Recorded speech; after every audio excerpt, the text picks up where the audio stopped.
Hi, I'm Steve Spinett, and I've been thinking of a phrase that I've heard a lot lately with the younger generation. It's a phrase that we actually used too when we were younger in the previous generation. And it's this: you don't want to work hard, but you want to work smart. And I want to talk about that a little bit, and I'll give you my opinion. First of all, you can't work smart if you're not willing to work hard. Especially in a business startup or anything startup, you have to work hard physically, often, not always, but you also have to work hard at gaining wisdom and understanding and knowledge. That's work. That's To learn something to challenge your brain is probably the hardest work. And being able to do the task that nobody else can do is part of what you do as a startup person. People say, well, I don't want to work for an 8 to 5 anymore. I don't want to work that many hours. Well, if you're going to start up in something, you're going to work twice the hours. I mean, 12, 14, 16 hours a day, that's nothing if you really want to plow through, and especially if you're getting busier faster than you're able to keep up with it. It's pretty intense. That's what you want. That's the kind of working hard you want. The working hard that's the hardest that was for me was, how do I market what I'm doing? How do I get more customers in the door? And that came from just, I did some advertising. This was long before computers, so I advertised in the paper, which was very expensive. The phone book was very expensive.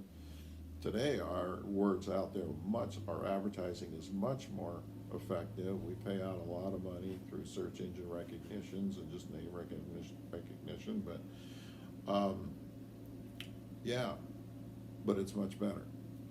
It's much better, and we have a following, and that's kind of what you want in any business. Some more, some less. So working hard is where you should put your priority. You're going to make mistakes. You might have to try 2 or 3 times or 4 times to get one thing right. That's just doesn't matter actually how smart you think you are, because circumstances will dictate how smart you really were. And so that's just a kind of the platform. Then you get to the point where, yeah, you're less hands-on, you're more into oversight, you're probably spending more time looking at the numbers, now that there are numbers. Um, so that is, I guess you can start working smart. It depends on your personality. I always gravitated towards hands-on. And then I'm by nature like numbers, so that wasn't a huge stretch for me. Uh, and then I had to learn a lot about human behavior and what kind of people I had to hire and didn't want to hire. And I found out that the people that I do want to hire are not necessarily the most experienced. They're the kind of people that you would trust, and that you would trust them to be to work every day, willing to work, wanting to work, and get as much done. We have some people that work for us now, they just make everything look easy. They're prompt, they clock in and out properly, and they just are good, really good. We didn't always have good people like that. Our technicians are good, but we think we made a change, and it was not that long ago. We made a change. We want character people. Appreciate the experience that somebody has, but I want to know what that person's made out of. Will they be on the team? Are they wanting to see the business really succeed? Because as your group of people around you succeed, you succeed. If you want to be an individual and succeed beyond those that are around you, you're probably not. You probably don't have what it takes to really succeed. Now, there's some of those that need to lead. They're natural born leaders. They probably have in the DISC personality, they probably are a D, maybe an I. But then you have the managerial type that don't understand the D, but you need them because they're so stable and they're so. These are the not the D's, but the S's, and to a degree the C's. They're just stable. They are analytical. They kind of are the people that'll let you know if something's wrong. My personality wants to know what's right, and sometimes I ignore the warnings because I want to focus on how to do this right. But that's minor. Actually, it's not minor, it's important. So be willing to work really hard. If your value system is to take a lot of time off once you get it established, I don't know if you're going to really succeed because we're made to work. The human body and the human mind is made to work. Our minds need to be challenged daily, and our bodies need to be challenged daily. So there's also a work fitness. I want to talk about that work fitness, just like physical fitness. You can tell when somebody works out. You can look at them and see, oh yeah, that person works out. There is also a work fitness to where getting up in the morning and going to work and working all day, full bore, full on, full bore, nothing going to stop you now type attitude and go home. Well, you develop that where you don't even think about it. And you also begin to, as time goes on, whether the day is going to be easy or hard makes no difference to you. You don't care. And that's the kind of person I look for. Whether it's easy or hard, who cares? They don't care. They don't even think in those terms.